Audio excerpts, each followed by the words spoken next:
बिस्मिल्लाहिर्रहमानिर्रहीम सल्लल्लाहु तआला अला मुहम्मद व अला आलिहि व सहबिहि व बारिक वसल्लम। स्टूडेंट्स, हम लोगों ने दूसरा जो क्वेश्चन है आज करना है वो है नॉन प्रॉफिट मेकिंग ऑर्गेनाइजेशन का एमआरएफ और सुहेल अफजल की बुक से। आज के क्वेश्चन में कुछ न्यू एडजस्टमेंट जो है वो आ रही हैं, इसलिए इसको अच्छे से जो है वो देखिएगा। और अगर आप इसका इंट्रोडक्शन देखना चाहें कि इस चैप्टर में हम पढ़ते क्या हैं, तो उसके लिए प्रीवियस लेक्चर जो लेक्चर नंबर 1 है उसको देखना बहुत ज़रूरी है। मैं डिस्क्रिप्शन के अंदर जो है वो लिंक ऐड कर दूंगा इसकी पूरी प्लेलिस्ट का। आप जो है वो उस लिंक पे जाके तो पिछले तमाम लेक्चर्स इस टॉपिक के देख सकते हैं। आज बहरहाल हम क्वेश्चन नंबर 2 देखने जा रहे हैं, लेकिन मैं रिपीट करूंगा कुछ ऐसी चीज़ों को जो पहले हम ऑलरेडी कर चुके हुए हैं, इसलिए रिपीट कर रहा हूं कि अगर कोई बच्चा आज फर्स्ट टाइम इस चैप्टर को पढ़ रहा है तो उसको भी अच्छी अंडरस्टैंडिंग डेवलप हो जाए। और मेरे पास क्योंकि एक आध बच्चा आज नया भी आके बैठा हुआ है, सो उनकी फेवर भी कर रहा हूं कुछ पुरानी चीजों को रिपीट करके। तो जनाब, क्वेश्चन की समरी जो है सबसे पहले देखते हैं। हमारे पास रिसीट अकाउंट है और एक तरफ पेमेंट है। हमने इस रिसीट एंड पेमेंट अकाउंट से बनाना क्या है, इनकम एंड एक्सपेंडिचर अकाउंट। उसमें ऊपर बात की हुई है, कहता है from the particulars given below prepare income and expenditure account. हमने इनकम एंड एक्सपेंडिचर अकाउंट जो है वो बनाना है और जनाब बैलेंस शीट भी बनानी है म्यूजिक क्लब की।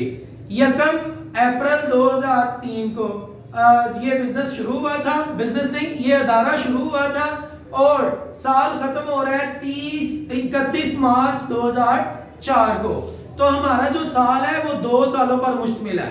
2 सालों का मतलब ये नहीं 24 महीने।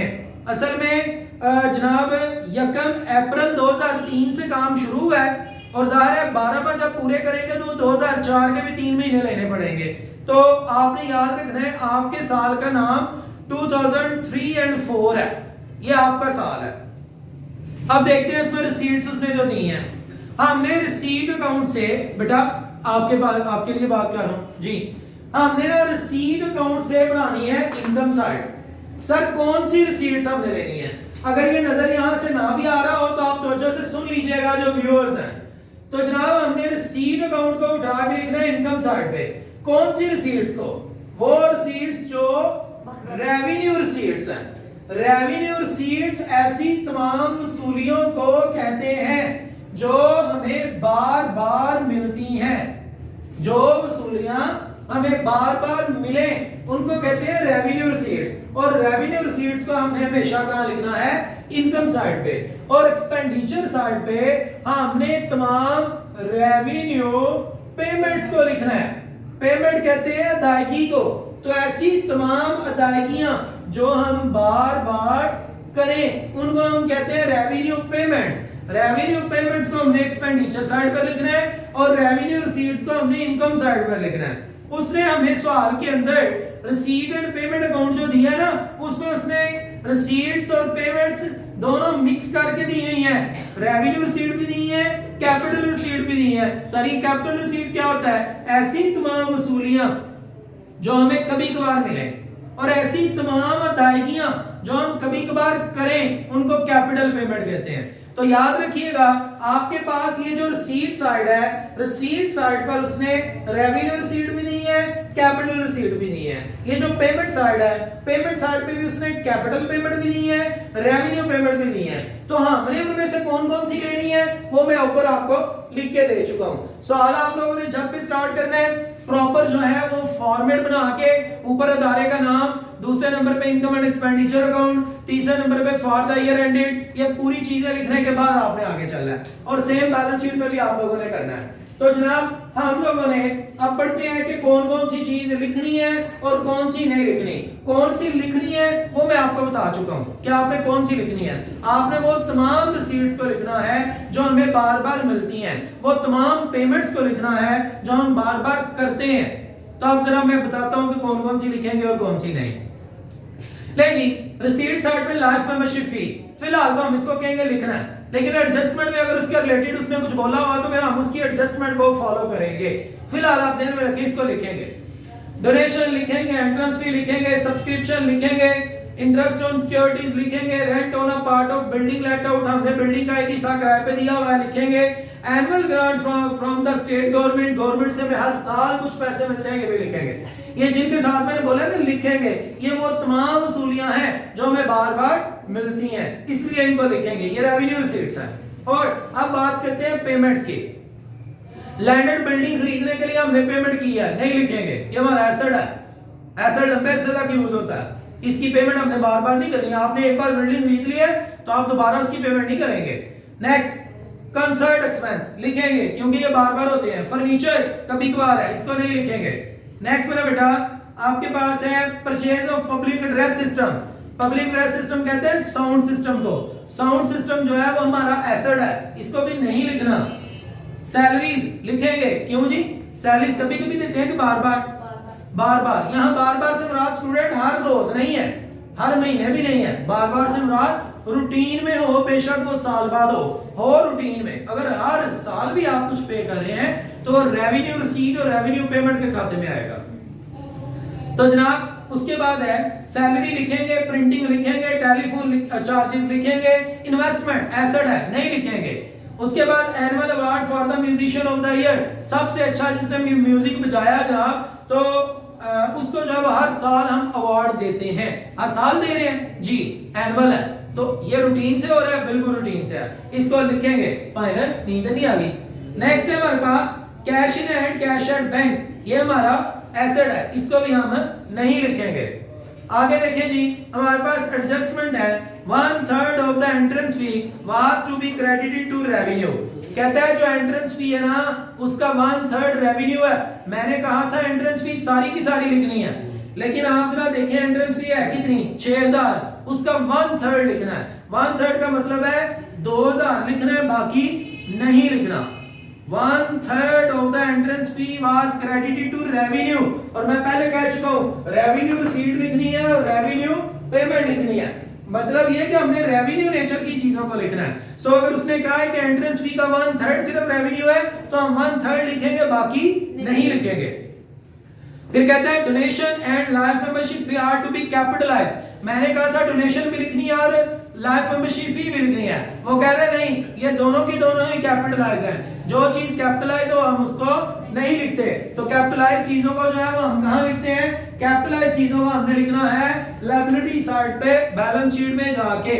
नेक्स्ट मेरा बेटा कहता है interest on securities due but not receive. कहता है कुछ इंटरेस्ट है जो अभी तक आपको मिला नहीं है। जो इंटरेस्ट हमें अभी तक नहीं मिला वो हमारे लिए जो है वो एक तो ये इनकम होगा, और दूसरा ये इंटरेस्ट वो है जो भी हमें मिला नहीं है, हमने भी इसका फायदा लेना है, तो ये हमारे लिए एसेट भी होगा। डबल एंट्री सिस्टम, दो इफेक्ट होते हैं, एडजस्टमेंट, फाइनल अकाउंट इससे पहले पढ़ना बड़ा जरूरी है। और फाइनल अकाउंट आपको पता है मैंने मुकम्मल तौर पे जो है वो करवाया हुआ है, आप उसके वीडियो लेक्चर्स देख सकते हैं यूट्यूब चैनल जो है आफ्ताब अत्तारी ऑफिशियल, उसकी प्लेलिस्ट से जाके।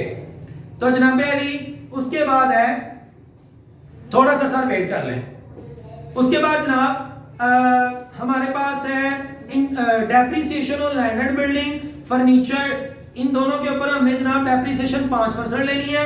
और उसके बाद है public address system, public address system के ऊपर जनाब हमारी डेप्रिसिएशन है 2%, ये हम एक्सपेंडिचर में लिखेंगे।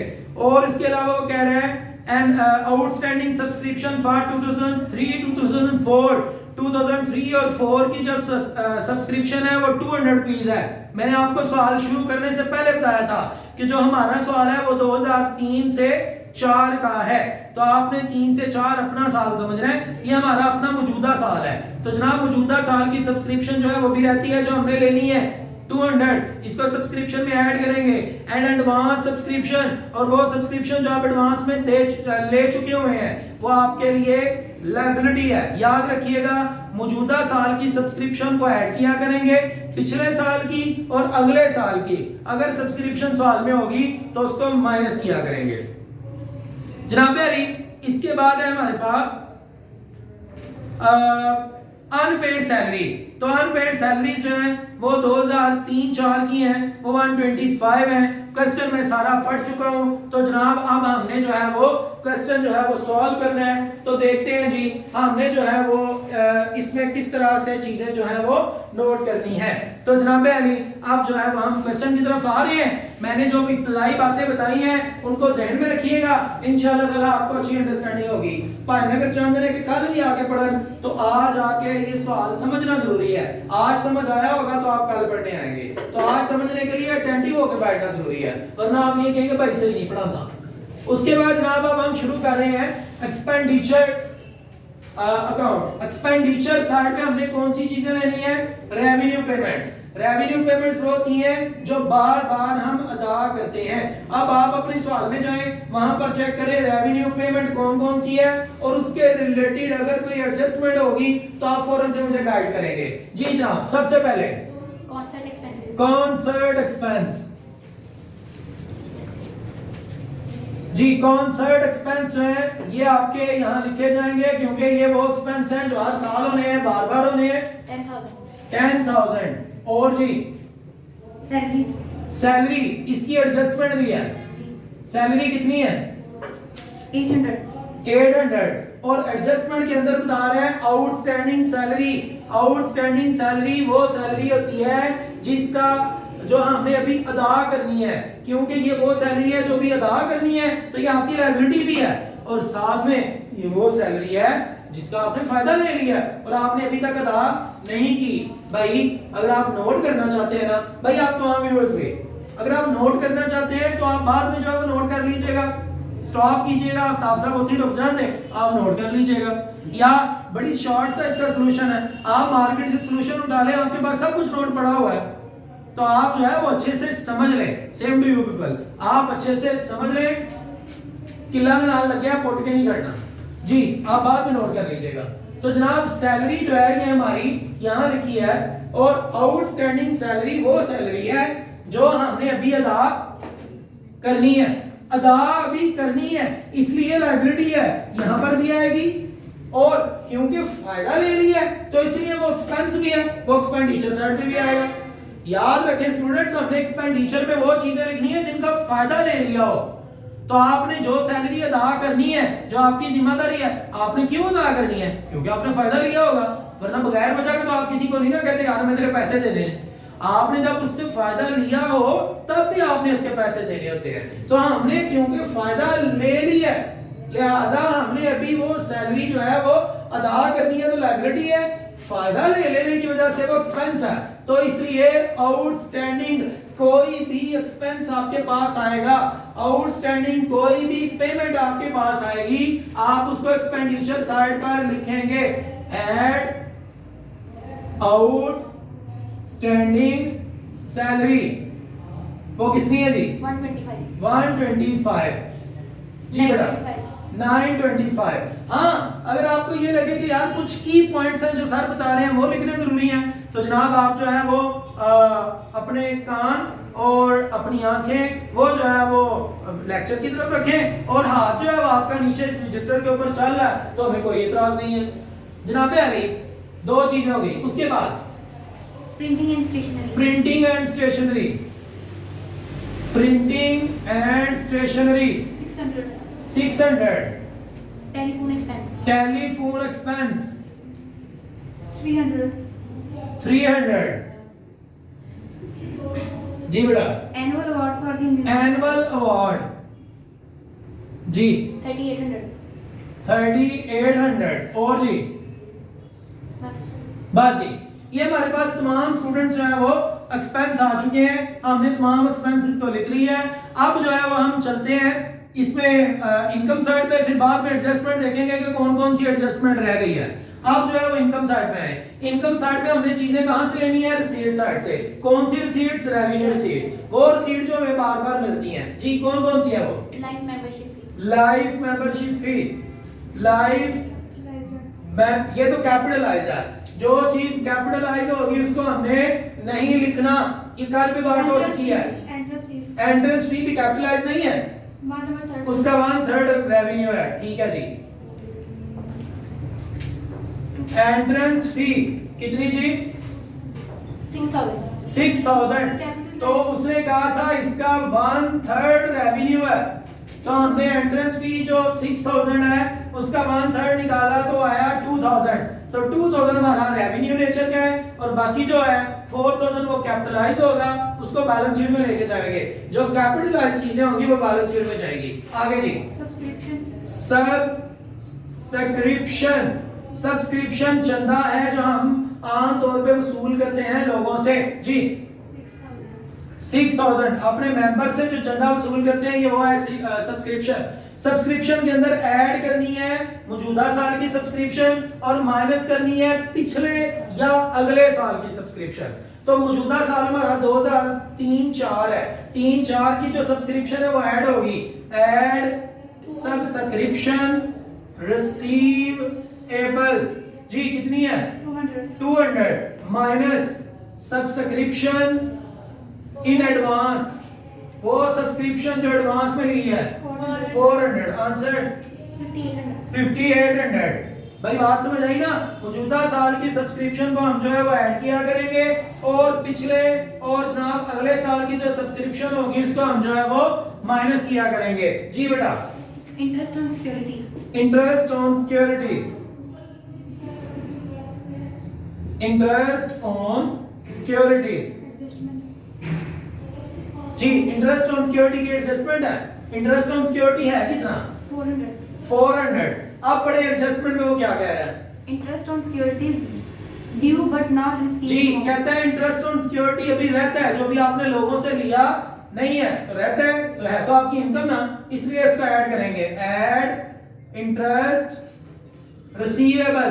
मेरे भाई इस पहले कंप्लीट लिखने हैं जी। कितना 100 तो प्लस करके 500 जी बेटा। और rent on a part of the building let out, rent on a part of building let out, हमने बिल्डिंग का कोई एक हिस्सा है जो किराए पे दिया हुआ है, तो यहां लिखेंगे रेंट ऑन बिल्डिंग जी बेटा 6,000। और जी annual grant from the state government, annual grant में हर साल गवर्नमेंट से कुछ पैसा मिलता है। एनुअल ग्रांट जी 9600। और जी बस जी अब आए एडजस्टमेंट पे। एडजस्टमेंट में मेरा बेटा जो जो चीजें रह गई हमने वो लेनी है। सबसे पहले तो हम लाइफ मेंबरशिप वगैरह कर चुके हैं, उसके बाद इंटरेस्ट ऑन सिक्योरिटीज भी कर चुके हैं। अब आगे depreciation on land and building, furniture और पब्लिक एड्रेस सिस्टम। नहीं जी, डेप्रिसिएशन जो होता है ये हमारा एक्सपेंस होता है, तो इसको एक्सपेंडिचर साइड पर लिखना है, और डेप्रिसिएशन बार बार होने वाला खर्चा है।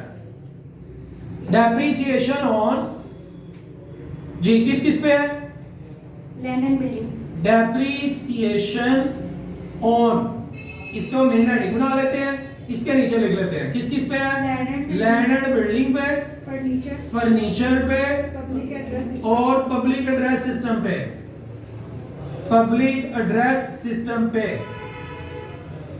जी। हमारे पास लैंड एंड बिल्डिंग कितने की है 20,000 के ऊपर कितने परसेंट 5%।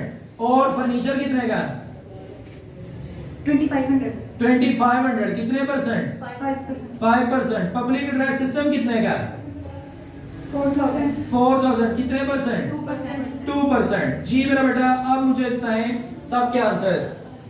1,000 1,000 125 125 80। ये जनाब हमारे पास तीनों डेप्रिसिएशन आई है। आप अगर ऐसे लिखना चाहे ना, depreciation on land, depreciation on furniture, depreciation on public address system, फिर भी दुरुस्त था। तो ये जनाब हमारी तीनों डेप्रिसिएशन आ गई। कुछ पूछना मेरे भाई ने जी। नेक्स्ट जो है वो मजीद देखते हैं कोई एडजस्टमेंट रह गई हो। मेरे भैया डेप्रिसिएशन भी हो चुकी है, तकरीबन तमाम एडजस्टमेंट हो चुकी हैं। अब जो है वो आप टोटल करें और चेक करें बड़ी साइड जो है वो कौन सी है। बड़ी साइड आपकी क्रेडिट साइड ही आएगी।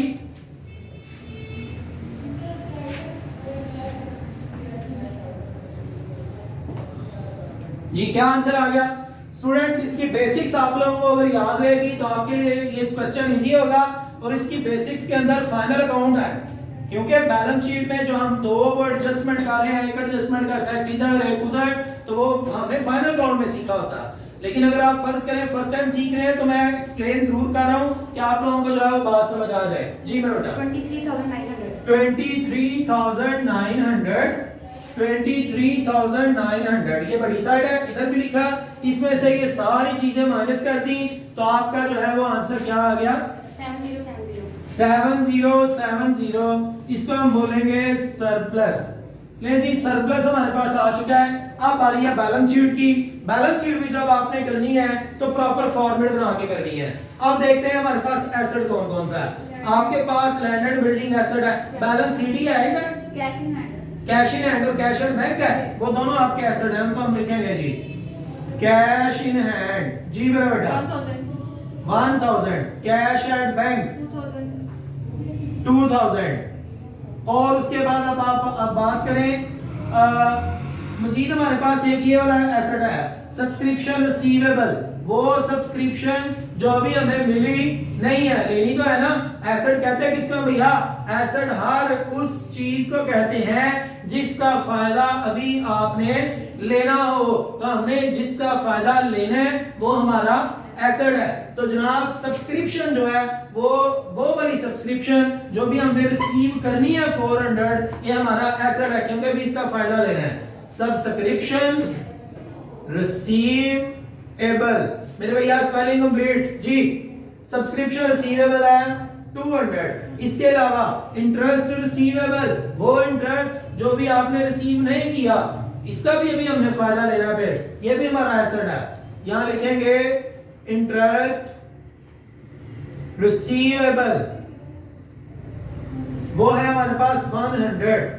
अब जो है वो हम फिक्स एसेट्स की तरफ जाते हैं। हमारे पास fix asset land and building है। लैंड एंड बिल्डिंग कितने की है? 20,000। और इसमें से डेप्रिसिएशन कितनी माइनस करनी है? डेप्रिसिएशन किसको कहते हैं? एसेट की वैल्यू में जो कमी होती है। हमारा एसेट 20,000 का था लेकिन उसकी वैल्यू में 1000 रुपया कमी हो गई हुई है, तो उसको यहां से माइनस कर देंगे। लेस डेप्रिसिएशन 1000 माइनस की आंसर आ गया 19,000। और हमारे पास फर्नीचर, वो भी हमारा एसेट है। हमारा एसेट था कितने का? 2500 का, लेकिन उसमें से भी कुछ वैल्यू कम हो गई है। डेप्रिसिएशन हुई कितनी हुई? 125। आंसर 2375। हमारे पास एक पब्लिक एड्रेस सिस्टम है। पब्लिक एड्रेस सिस्टम जी मेरा बेटा, वो कितने का? 4000 का, उसकी वैल्यू में भी कमी हुई है। लेस डेप्रिसिएशन कितनी? 80। तो आंसर क्या आ गया? 3920। और जनाब हमारे पास कोई एसेट, और हमारे पास इन्वेस्टमेंट हमारा एसेट है, बिल्कुल जी। इन्वेस्टमेंट 3000। और कोई हमारे पास एसेट नहीं है अगर तो आप इसका जरा टोटल करें, बैलेंस शीट का आंसर भी चेक करें क्या हमारा आय का आंसर दूसरा आया है। उसके बाद जनाब हम बैलेंस शीट की दूसरी साइड जो लायबिलिटी साइड है उसकी तरफ मूव करेंगे।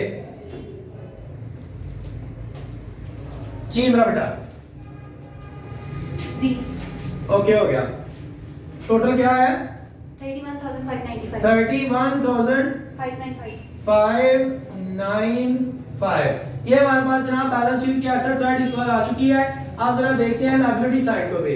लायबिलिटी साइड पे मैंने आपको बताया था बच्चों कि जो हमारे पास ओपनिंग बैलेंस होता है ना, वो हमारे पास जो है वो कैपिटल फंड होता है। कैपिटल फंड के अंदर फिर कैपिटलाइज चीजों को ऐड करते हैं। तो हमारे पास आज ओपनिंग बैलेंस मौजूद नहीं है। तो अगर नहीं है तो कोई बात नहीं, हम यहाँ लिखेंगे कैपिटल फंड। कैपिटल फंड की हेडिंग भी बना के उसके अंदर लिख लेंगे जो जो कैपिटलाइज चीजें हैं। जिस चीज को उसने कह देना ये कैपिटलाइज है, वो हमारी बैलेंस शीट की लायबिलिटी साइड पे आया करेगी। सबसे पहले तो आप ये चेक करें कि एंट्रेंस फी आपने 2000 लिखी थी, 4000 कोई नहीं लिखी, 6000 टोटल थी। तो वो जो 4000 है वो आपका यहाँ आएगा इसमें कैपिटल फंड में। वो कितना है जी? वो है क्या? Entrance fee 4000। और इसके अलावा दो चीजें और थी, लाइफ मेंबरशिप फी। स्पेलिंग कंप्लीट लिखने हैं कितनी? 8 8,000 Donation और डोनेशन 12,000. 12,000 और मैंने आपको बताया था इसमें आपने क्या ऐड करना है सरप्लस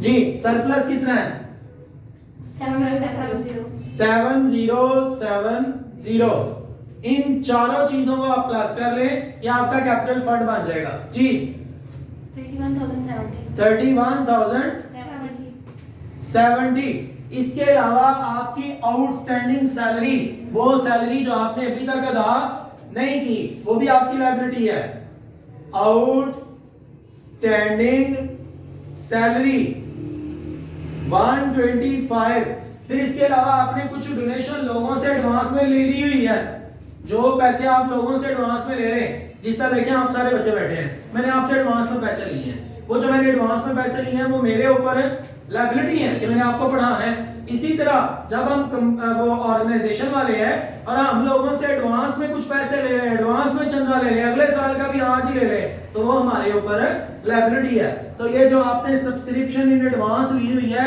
ये आपकी लायबिलिटी है सब्सक्रिप्शन इन एडवांस वो है 400 और जी आप टोटल करें तो हमारे पास क्या आया 31595 ये स्टूडेंट्स हमारे पास आज बैलेंस शीट जो है वो इक्वल फिर से और ये चीजें जो नहीं आई थी एडजस्टमेंट की सूरत में एडजस्टमेंट के दो इफेक्ट हैं आप इसको जो है वो अच्छे से लर्न करें कोई चीज ना समझ आई हो आप मुझसे पूछ सकते हैं इंट्रोडक्शन मैंने इस चैप्टर का अलग से भी जो है वो ऐड किया हुआ है और जो क्वेश्चन नंबर 1 मैंने करवाया था उसके अंदर भी इसका इंट्रोडक्शन मौजूद है आप उसको देख सकते हैं keep watching Aftab Attari official.